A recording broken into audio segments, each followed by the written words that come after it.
Assalatu assalam ala ashraf salin wa ala alihi wa ashabi ajma'in.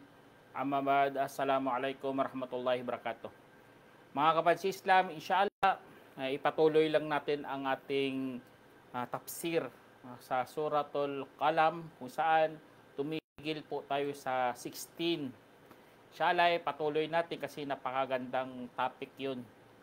Sabi ng Allah subhanahu wa ta'ala sa 17, Inna balawnahum kama balawna ashabal jannati id aqsamu layasrimunnaha musbihin. Sinabi ng Allah subhanahu wa ta'ala, sa katunayan, sinubukan namin sila katulad sa aming pagsubok sa mga may-ari ng mga halamanan, nang sila'y nanumpa na talagang pipitasin ang mga iyon sa kinaumagahan. Diyan sa pagkasabi ng Allah subhanahu wa ta'ala, mga kapatid sa Islam, ang Allah, nagbibigay po siya ng halimbawa sa sitwasyon ng mga Quraysh. Kasi nga, mga sitwasyon nila, meron ding mga nauna. May mga nauna pa. Gumagawa na ganun din sa kanilang mga pinanggagawa. Kala kasi ng mga Quraysh, lalo na sa panahon natin mga kapatid sa Islam, kapag nakatikim ka na ng kasaganahan sa buhay, akala mo ikaw na. Akala mo pinagpala ka. Akala mo sa'yo na lahat ng bagay. Kaya binigyan po sila ng halimbawa ng Allah subhanahu wa ta'ala sa mga may nagmamay-ari ng mga halamanan. Ibig sabihin, mayroong mga plantasyon, may mga ransyuhan. Itong kwento dito mga kapatid sa Islam, ito ay mayroong napakalawak na halamanan. Sa time ng kanilang ama, nagbibigay talaga sa mga mahihirap. Nagpapakain talaga. Lahat ng mga doon nagbibigay ng sadaka. Siyempre naman sa sobrang lawak kasi ng lupain. Dati naman mga kapatid sa Islam, hindi naman katulad ngayon na gumagastos ka talaga. Dati, tanim lang sila nagtanim, ay talaga, masagana talaga, pati ang lupa puno ng nutrients. Kaya dahil doon mga kapatid sa Islam, nang namatay ang kanilang ama, sila na lang nagiging kuripot na sila. Hindi na sila mapagbigay. Hindi nila ginaya ang yapak ng kanilang ama. Kasi nasanayan sa kapanahunan nila na pupunta lang doon ang mga mahirap at kukuha ng kanilang kawanggawa. Sila, subhanallah, sinubukan sila ng Allah subhanahu wa ta'ala, mga kapatid. Kaya dapat kuha talaga tayo ng leksyon. Kukuha tayo ng leksyon kapag tayo nagkaroon ng posisyon, nagkaroon tayo ng mga taniman, o meron tayong aanihin. Wag nating tanggalan ng karapatan ang mga mahirap. Dapat magbigay ka kasi nga naging leksyon natin to kasi sinabi talaga nila dito. Pipitasin ang mga iyon sa kinaubagahan at wala silang ititira. Wala yastafnun. Wala silang ititira. Subhanallah, grabe na panunumpa to. Nagbigay talaga sila ng panumpa. Alam naman natin mga kapatid, kapag ang isang tao nanumpa, ay tuto pa rin talaga niyan. Kasi nagbigay siya ng panumpa. Kukunin niya, wala silang ititira kasi sila, mga magkapatid yun. Subhanallah, nagiging kuripot sila, naging maramot sila. Dahil sa pagsubok ng Allah subhanahu wa ta'ala na yan, mga kapatid, napakahirap takasan yan. Kapag nagkaroon ka ng tinatawag na syuh, o tinatawag na pagiging kuripot, ay mahirap buksan ang iyong palad sa mga dukha. Nagiging sarado lagi ang iyong palad. At hindi ka na tumitikin sa mga may hirap na merong tingin ng merong awa. Allah musta'an. Kaya dahil doon mga kapatid, pinarusahan sila ng Allah subhanahu wa ta'ala. Pinurusahan ang kanilang mga pinanggagawa dahil ito ay napakasamang gawain, mga kapatid. Kaya sabi ng Allah subhanahu wa ta'ala, Ang kadugtong doon sa 19, "Fattapa 'alayha ta'ifum min rabbika wa hum naimun." Sabi ng Allah, kaya umikot roon ang isang apoy na mula sa iyong Panginoon habang sila'y natutulog. Allahu Akbar, merong apoy. Hindi natin alam anong apoy yun. Baka kumita yun o sinunog talaga ng Allah. Allah alam ano yun. Basta sinabi dito, merong umikot roon na apoy. Kung sa atin, posible talaga to, baka kumita nga yun. O, alam naman natin kapag merong bato, babagsak dito sa earth, nagkakaroon niya ng friction, umiinit, umaapoy. Kasi parating dito sa lupa, mandudurog. Masusunog talaga kanilang tanim. Lalo na, example na lang, kahit sa amin doon, mga tubuhan, merong nagsusulo doon, subhanallah kapag nasunog niya, buong plantasyon kagad nasusunog.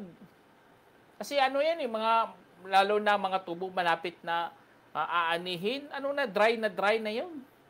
Nasusunog. Ganun ang nangyari sa kanila mga kapatid.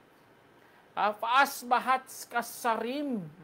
At ito'y naging parang ginapas. Parang ginapas, ibig sabihin, wala talaga natira. Nasunog talaga mga kapatid.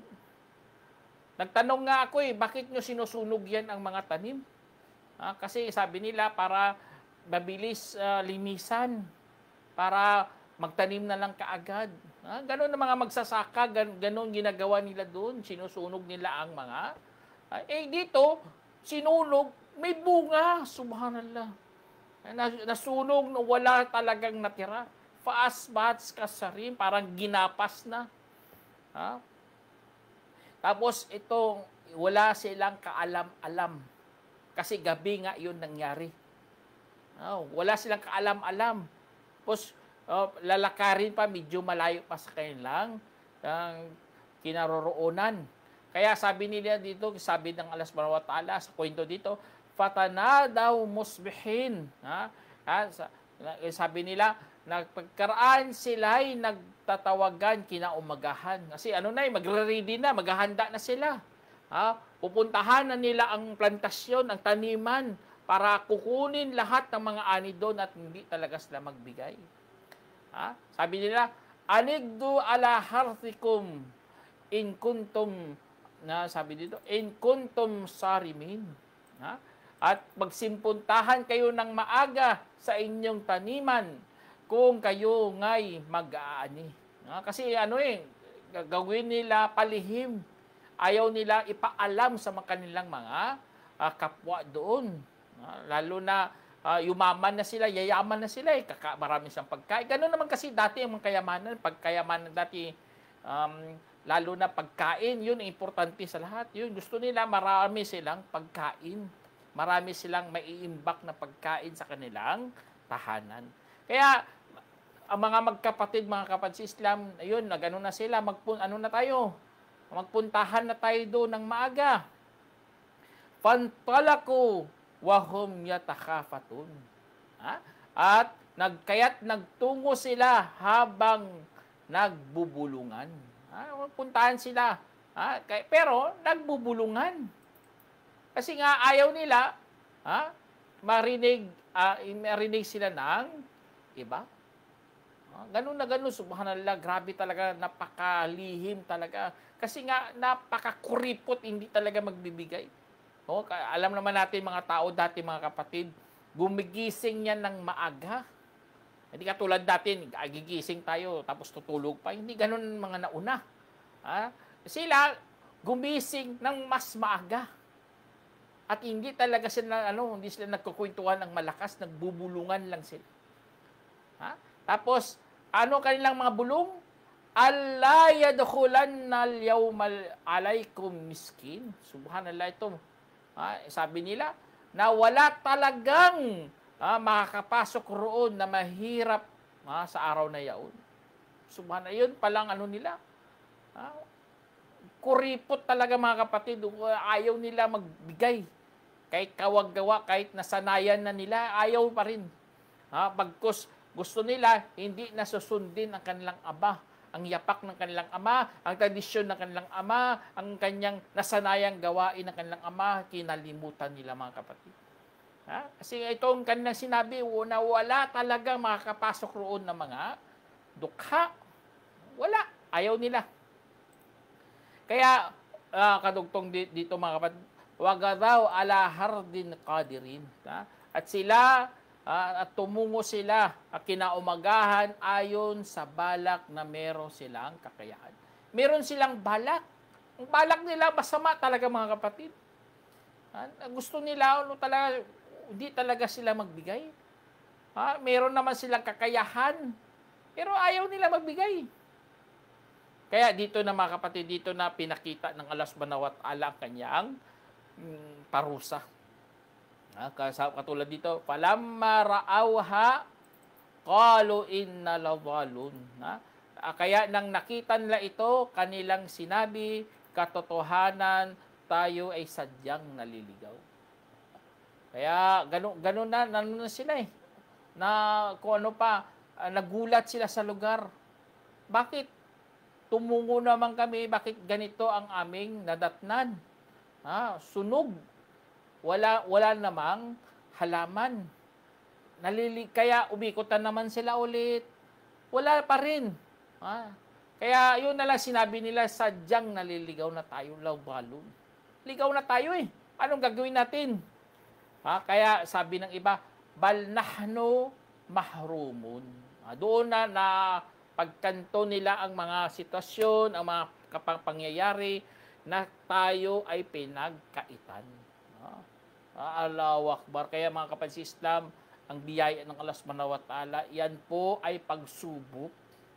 Kung kukunin na yung Allah subhanahu wa ta'ala, wala ka talagang mapapala. Tingnan nyo, isang hardin, plantasyon, napakalawak, maraming tanim, tapos ganun lang, isang saglit lang mga kapatid.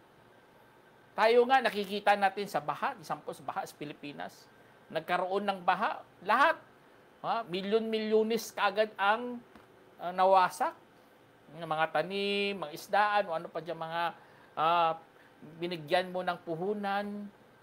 Wala. Ganun na ganun ang nangyari sa mga ashabul jannah dito mga kapatid. Na pinagkaitan.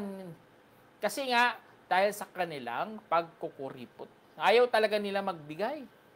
Kaya sabi dito, kadugtong dito sa kwento ng mga kapatid, qala awsatuhum alam aqul lakum laula tusabbihun. Kaya sinabi ng kanilang panggitna, hindi ba't sinabi ko sa inyo, na sana magluluwalhati kayo. Iluluwalhati natin si Allah. Dapat dakilain natin, pasalamatan natin. Wala, hindi nila nagawa mga kapatid. Kaya kanilang sinabi, qalu subhana rabbina inna kunna zalimin. Faqbala ba'dhum ala ba'din yatalawamun. Sinabi ng Allah, kanilang sinabi, kalawalhatian sa aming Panginoon, tunay na kami ay naging mapang-api. At saka bumaling sila sa bawat isa na nagsisisihan. Kaya wala na talaga kapatid. Bakit huli ka na magluluwalhati kay Allah? Mali to yun mga kapatid. Wag natin silang gayahin. Tayo, malusog man o sakiting ka man, mayaman ka o hindi ka mayaman, dapat magluluwalhati talaga tayo kay Allah subhanahu wa ta'ala. Napaka simple lang yan na salita, kataga na kayang sabihin ng dila. Subhanallah. Yun lang mga kapatid, magluluwalhati ka kasi nga hindi natin nga alam. Kaya dito sa kwento dito mga kapatid, yun, nagniwalhati nga nila si Allah pero huli na. Kaya nagsisisihan na lang sila sa bawat isa. Ikaw kasi, bakit pupunta tayo doon? Bakit hindi tayo magbigay? Wala, grabe talaga ang pagsisihan. Lalo na, siyempre, mga kayamanan, tinuturing na yan na kayamanan sa panahon na yun. Ang mga magandang ani, alam naman natin kapag tagutom, gahanap din sila ng mga kakainin. Kaya, yun na sana gagawin nila. Pero wala pinarusahan sila ng Allah subhanahu wa ta'ala. Kaya sabi dito mga kapatid, qalu ya waylana inna kunna tagin. Kanilang sinabi, kasawian sa atin, tunay na tayo'y naging mapanlabag. Mapanlabag talaga mga kapatid. Alam naman natin kahit ang dito, alam naman natin zaka. Ang zaka, napaka-importanting yan, ruknon yan, rukun yan, haligi yan ng Islam. Kapag nagkaroon kayo ng ani, dito sa atin, sa religion natin, sa panahon natin, sa time ni Prophet Salam, kapag may ani ka, magbigay kayo ng usyur o 110. Kung naghirap ka, ikaw nagpatubig, o lagay mo ng abono, dapat magbigay ka pa rin ng kalahati ng 110. Alam naman natin, kalahati ng 110. Ilang equivalent doon. Ang 10, hatiin mo pa yan. Ganun na ganun ang hati, mga kapatid. Hatiin mo ang mga pananim mo sa 10, isa ang palabas mo. Pero kung naghirap ka, hatiin mo sa sa 10, hatiin mo yun. Ayun ang natin mga kapatid sa atin bilang mga Muslim. Kaya dahil doon, kasawian sa atin tunay naging mapanlabag. Asa rabbuna ayyubdilana khairan minha wa inna ila rabbina ragibun. Sabi ng Allah subhanahu wa ta'ala mga kapatid, sa kwento dito, sana papalitan ito ng ating Panginoon ng mas mainam pa sa atin kaysa dyan. Sa katiyakan, sa ating Panginoon tayo humahangad. Allahu Akbar. Kaya, ganun ang leksyon mga kapatid. Yun ang aral na dapat nating alamin. At dito, ginawa ng mga ashabul janna, nagmamayari ng mga halamanan, nagkasala sila pero inaamin nila. Humihingi sila ng kapatawaran kay Allah subhanahu wa ta'ala. Yun po mga kapatid. Dapat ganun gawin ng mga Quraysh. Kapag nakakagawa ka ng kasalanan, dapat aminin mo sa harap ni Allah subhanahu wa ta'ala at humingi ka ng kapatawaran. Katulad din sa atin, hindi lang mga Quraysh. Alam naman natin ang aral sa Islam ay para sa pangkalahatan. Kaya sa panahon natin, kapag nagkakasala tayo, wag mong kalimutan si Allah subhanahu wa ta'ala. Ibaling ulit ang iyong mukha sa paghingi ulit kay Allah subhanahu wa ta'ala ng kapatawaran. Pagkos inamin nila dito, aminin mo rin kasalanan mo. Ya Allah, nagkasala ako, patawarin mo sana ako. Hindi, nagmamalaki ka pa. Wala akong kasalanan. Subhanallah. Sinisi ang iba, sinisisi pa si Satanas. Si Satanas kasi. Hindi natin yan tamang pag-uugali bilang Muslim. Sihin mo sarili mo. Para babuksan mo ang pakukumbaba at saka humingi ka ng kapatawaran kay Allah subhanahu wa ta'ala. Kaya ganun ang leksyon dito mga kapatid. Kaya sabi ng Allah subhanahu wa ta'ala kadugtong dito, kadhalikal azab wala azabul akhirati akbar law kanu ya'lamun. Sabi ng Allah subhanahu wa ta'ala sa 33 mga kapatid, ganito ang kaparusahan. Ang parusa sa kabilang buhay ay sadyang mas malaki kung nalalaman lamang nila. Ito pala mga kapatid, ang parusa dito sa mundo ay pinapauna pala yan ng Allah subhanahu wa ta'ala. Kapag dito ka pa naparusahan, kung lalo manampalataya ka, insyaallah, garantisado, papatawarin ka ni Allah subhanahu wa ta'ala sa kabilang buhay. Basta ikaw, mu'min, nananampalataya kay Allah subhanahu wa ta'ala. Kaya, parusa ng Allah subhanahu wa ta'ala ay huwag mong isipin na minsan masama, minsan magiging mas mainam pa yan kaysa sa iyong mga iniisip. Kasi nga, mas malaki nga ang parusa sa araw paghukom. Kaya may sampol na lang sa mga hudud sa Islam. O isampol mga paghahatol na isampol kapag magnakaw ay pinuputulan ng kamay. Ang dahilan doon, inuuna na dito ang parusa para sa kapag dating mo sa araw ng paghukom, hindi ka na parurusahan dahil sa iyong pagnakaw. Yun ang ating mga kapatid, gayon ang kagandahan ng ating relihiyon. Tinuturo talaga Kaya yun ang Allah subhanahu wa ta'ala sinabi. Yun ang mga leksyon, mga kapatid, pinapauna ng Allah. Kasi nga hindi sila nagbigay ng zakay. Alam naman natin kapag hindi ka nagbigay ng zakat, napakalaking kasalanan yan. Alam mo na may pera ka, may kakayahan ka, tapos hindi ka nagbigay, subhanallah. Parurusahan ka ng Allah subhanahu wa ta'ala. Kaya dito sa ito ang kaparusahan na pinakita ng Allah subhanahu wa ta'ala. Isa sa mga pinapakita ng Allah na kaya niya kunin anuman ang kanyang pinagkaloob sa iyo. Saglit lang. Kukunin ng Allah, wala ka talagang magagawa. Kaya ang ating magawa, mga kapatid, ibigay talaga ang karapatan ng zakah. Bigay natin yan. Huwag ka nang magdahilan. Kasi nga, baka darating sa iyo ang kaparusahan ni Allah subhanahu wa ta'ala.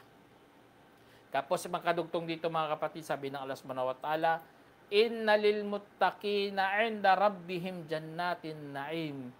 Allah, ako sabi ng Allah subhanahu wa ta'ala, katiyakan ang mga para sa mga matakutin sa piling ng kanilang Panginoon ay ang halamanang mabiyaya. Allah, wakbar. Itong tinutukoy dito ang jannat.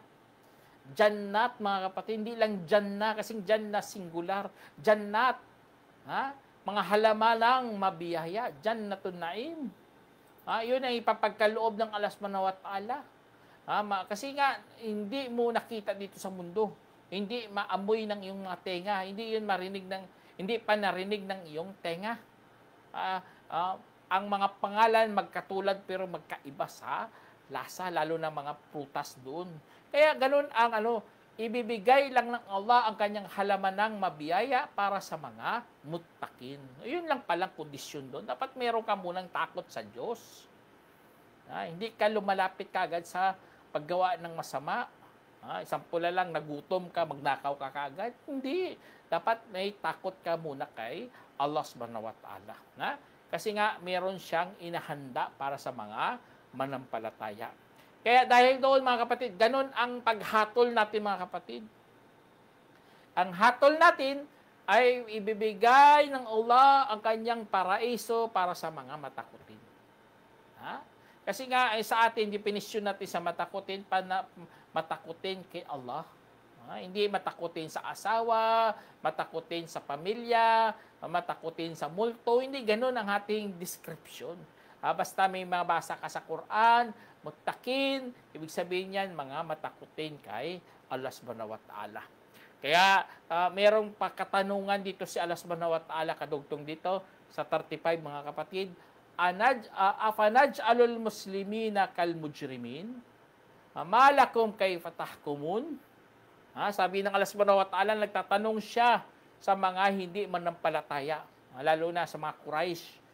Dito sabi niya, gagawin ba namin ang mga Muslim tulad sa mga salarin, sa mga kriminal? Sumuko na kay Allah tapos parang kriminal? Hindi ganun. Walang doon. Ang mga mahilig sa mga ganon, mga kapatid, mga hindi Muslim, inahatulan tayo. O kung ikaw ganon din, delikado ka. Ang mga Muslim, mga kapatid, huwag mong sabihin mga Muslim, mga kriminal, mga Muslim, mga terorista. May tatanungin ka doon lahat ng Allah, katulad dito sa Quran. Tinanong ng Allah subhanahu wa ta'ala, afanaj'alul muslimina kal mujrimin? Malakum kayfa tahkumun? Kung ano pa, anong meron sa inyo kung paano kayo humahatol? Paano kayo humahatol ng ganun? Na mga Muslim, lahat kriminal, subhanallah. Si Prophet Muhammad isang kriminal. Anong patunay mo? Paano ka humahatol? Kaya ganun ang pagkatanong ng Allah subhanahu wa ta'ala. Tapos sabi niya, am lakum kitabun fihi tadrusun? Sabi niya, o kaya meron ba kayong aklat na inyong pinag-aaralan? Meron ba kayong nakasaad ba yan sa Torah? Nakasaad ba yan sa mga naunang kasulatan? Kaya ganun ang ng Allah subhanahu wa ta'ala impact sa kanyang pagtatanong. Tinatanong ang mga hindi manampalataya dyan. Kasi nga, sinasabihan nila, si ganito, mujrim, o sino pa dyan. Basta walang katibayan, bunganga lang, audubillah. Wala man lang takot kay Allah subhanahu wa ta'ala. Kaya tapos sabihin pa ng Allah subhanahu wa ta'ala, kadugtong dito mga kapatid, sabi niya, inna lakum fihi lama yatakhayyarun. Sabi niya, katotohanan para sa inyo ang pagpipili. Magpili kayo dyan. Ano pa, sabi niya, am lakum aymanun alayna baligatun ila yaumil qiyamah. Inna lakum lama tahkumun. Sinabi ng Allah mga kapatid, meron ba kayong panumpa sa amin na umaabot hanggang sa araw ng pagkabangon na talagang inyong hinahatol? Meron ba kayong kasunduan? Kasi iyon ang ayman. Kung ano pa, yamin, meron bang kasunduan kayo kay Allah, pagitan ni Allah sa inyo, na umaabot hanggang araw ng paghukom? Para yun ang gagawin yung panghatol? Kaya delikado talaga mga kapatid kapag ikaw nagsasalita ka lang, na wala namang katibayan, wala kang mga dalil. Kasi nga, isang pula lang sa mga ganito sa kwento dito. Ganun na ganun, mayroon ba kayong katibayan na mga Muslim ay mga kriminal? Meron ba kayong nakasaad ba yun sa inyong mga kasulatan? Subhanallah. Meron ba kayong panumpa kay Allah subhanahu wa ta'ala? Kaya sabi ng Allah subhanahu wa ta'ala, kadugtong dito, salhum ayyuhum bidhalika zaim. Sabi niya, tanungin mo sila kung sino sa kanilang umaangkin. Sino yung umangkin ng ganun? Sinong naging marahas sa pagsasalita ng Muslim ay katulad ng mga kriminal? Sino? Kasi subhanallah, itong na to pagbabanta to, alam naman natin ibig sabihin ng Muslim. Ang Muslim, ang sumuko. Sumuko kay kanino? Kay Allah subhanahu wa ta'ala. Tapos gagawin mo kang parang kriminal. Mga mamatay tao, mga mandurugas, mga subhanallah. Nagsasalita ka lang dyan, delikadong salita mo kapatid. Tapos sabi ng Allah subhanahu wa ta'ala, sabi niya, am lahum syuraka'u falyatu bi syurakaihim in kanu sadiqin. Sabi ng Allah subhanahu wa ta'ala, meron ba silang mga katambal? Kahit dalihin ninyo sa ang kanilang mga katambal kung sila'y naging mga makatotohanan. Makatotohanan ba sila? O sige nga, dalhin nyo dito mga katambal nyo. Dalhin nyo mga ribulto nyo. Lahat ng inyong sinasamba, dalhin nyo dito. Kasi kung dinala nila, kakausapin talaga yun ng Allah subhanahu wa ta'ala. Wala namang bunganga yun. Subhanallah, ano na lang mangyari doon? Pagkos ibubulid lang sa impernong apoy. Kaya mag-ingat sa mga ganitong mga gawain mga kapatid. Hindi ito karapat-dapat sa mga Muslim. Hatulan natin ating kapwa na parang kriminal. Kasi nga, magtatanong si Allah subhanahu wa ta'ala pahinggil dyan. Kaya sabi niya dito, yawma yukshafu ang sakiw wa yud'auna ila sujudi fala yastati'un. At sa araw na kung saan ipapalabas ng Allah ang kanyang binti at aanyahan sila sa pagpapatira pa at saka hindi naman hindi naman nila makakayanan. Tingnan niyo, ganun na ganun parurusahan mga hindi Muslim. Paparurusahan ang mga mapagtakwil dito sa mundo, lakas ng loob nila na tinatakwil nila ang katotohanan. Dahil diyan mga kapatid, ang parusa ng Allah subhanahu wa ta'ala, yun, ipapalabas niya kanyang binti doon sa araw ng paghukom. At lahat magpapatira pa. Hindi lang makapagpatira pa ang mga hindi nagpapatira pa dito sa mundo. Kaya napakasakit yun. Binigyan ka na ng pagkakataon ng Allah. Pero hindi mo man lang kayang idapa ang iyong mga noo. Ang iyong ulo. Kaya itong mga ng Allah subhanahu wa ta'ala, sabi niya, Fadharni wa may yukadzibu bihadal hadith. Ay bago pa dyan mga kapatid, sabi niya, khasyiatan absaruhum tarakuhum dhillah wa kanu yud'auna ila sujudi wa hum salimun. Sabi ng Allah mga kapatid, magpapakumbaba ang kanilang mga paningin habang kinatakpan sila ng kahiyan. At tunay na sila noon ay inanyanyahan sa pagpapatira pa habang sila'y mga malulusog. Tingnan nyo mga kapatid, grabe talagang ang pagkasabi dito. Uli na bakit ka magpapakumbaba? Iyang-iya ka, guilty ka sa iyong mga pinagagawang kasalanan. Marami kang paninira, pagmumura, pinagpapasakit ka pa ng damdamin ng iyong kapwa. Kaya yun ang mangyayari sa kanila mga kapatid. Magpakumbaba. Natatakpan naman ng kahihiyan ng kanilang mga mata. Kasi nga, sa time na yon malusog pa sila, inaanyayahan sila sa pagsamba, hindi man nila magagawa. Hindi nga sila nagpapatira pa. Kaya parurusahan talaga mga taong ganun, mga kapatid. At sabi ng Allah subhanahu wa ta'ala, "Fadharni wa man yukadzibu bihadal hadith, sanastadrijuhum min haythu la ya'lamun." Sabi ng Allah subhanahu wa ta'ala, sabi niya, sabi niya, at iwan mo yan sila kay Allah. At ang sino mang nagpapababulaan sa salaysay na ito, dahil unti-unti namin sila sa pamaraanan hindi nila namamalaya. Na'udzubillah. Kung ano pa, itutorture ka na wala ka namang alam anong gagawin sa'yo. Unti-unti, ganun na ganun mga kapatid, unti-untiin ka ng Allah subhanahu wa ta'ala. Kaya mag-ingat kayo mga kapatid sa Islam sa mga ganitong mga gawain mga kapatid. Bilang mga Muslim, natatakot tayo kay Allah subhanahu wa ta'ala. Hindi natin to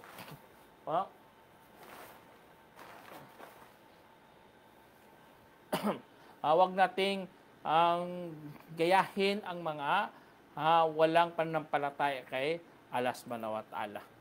Sabi ng Allah subhanahu wa ta'ala kadugtong doon, wa umli lahum inna kaydi matin.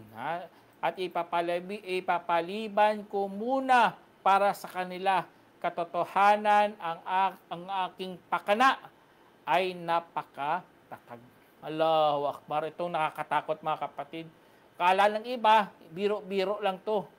Maggagawa sila ng mga bagay-bagay na ikakasama ni Allah, ikakasama ng propeta. Ayun ang lang inahangad. Gusto na sirain, gusto nilang ipapasama. Hindi nila alam, hindi naman maapektuhan yan si Allah. Apektuhan, Diyos yun, apektuhan. Bagkus, nagbigay pa siya ng kanyang pakana. At alam naman natin, wala makakatalo kay Allah subhanahu wa ta'ala. Kaya mag-ingat kayo mga kapatid, wag silang gayahin. Tapos sabi ng Allah subhanahu wa ta'ala, am tas'aluhum ajran afahum min magrabi muthkalun. Sabi ng Allah subhanahu wa ta'ala, humihingi ka ba sa kanilang kabayaran? Kaya sila sa pagkautang ay nabibigatan. Ito ang da'wah. Si Prophet Muhammad, isang propeta, akala dito mga kapatid, akala nila na si Prophet nagdadawa, nag-aanyaya sa kanila. Hindi naman sila sinisingilang propeta. Hindi naman humingi yan katulad ginagawa ng mga hindi Muslim, ikapo ng ikapo. Hindi naman yan pumupunta sa bahay mo para maghingi ng donasyon.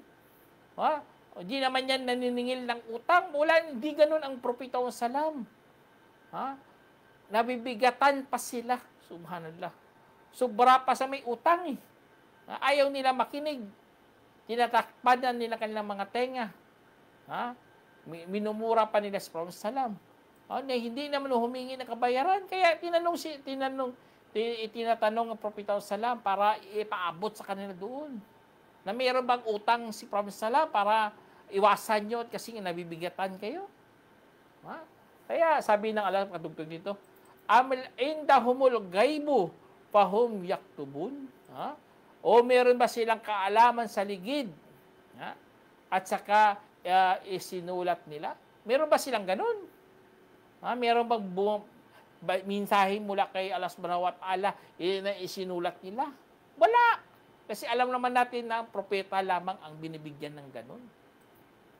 Tapos sabi ng Allah mga kapatid, fasbir li hukmi rabbika wala takun ka sahibil huti idnada wa huwa makdum. Sinabi ng Allah mga kapatid, kaya't magtiis ka para sa hatol ng iyong Panginoon.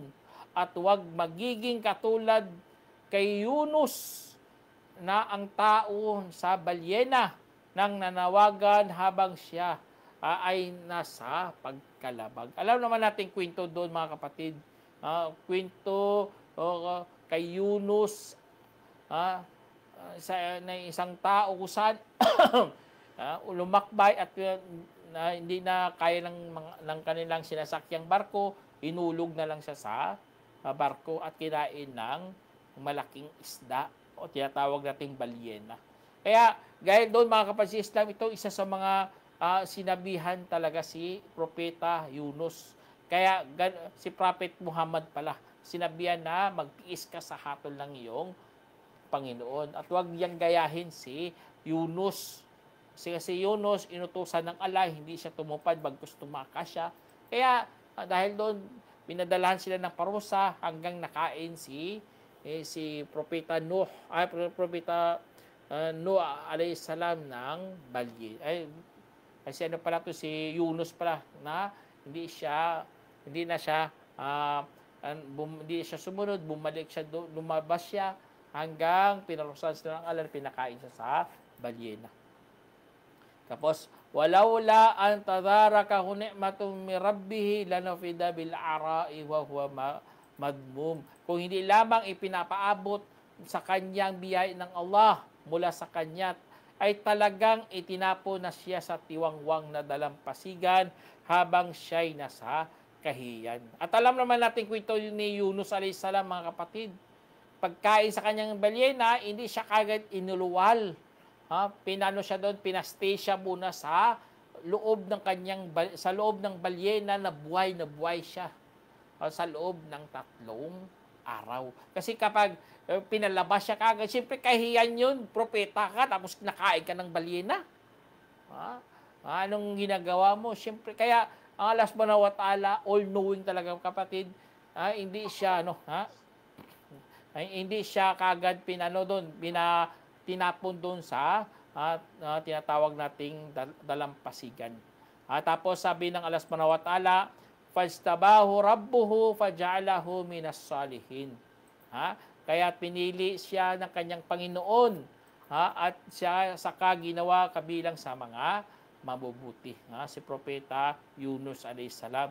Dahil doon, mga kapatid, sa ginawa ni Propeta Yunus, nagbalik loob siya kay Allah subhanahu wa ta'ala.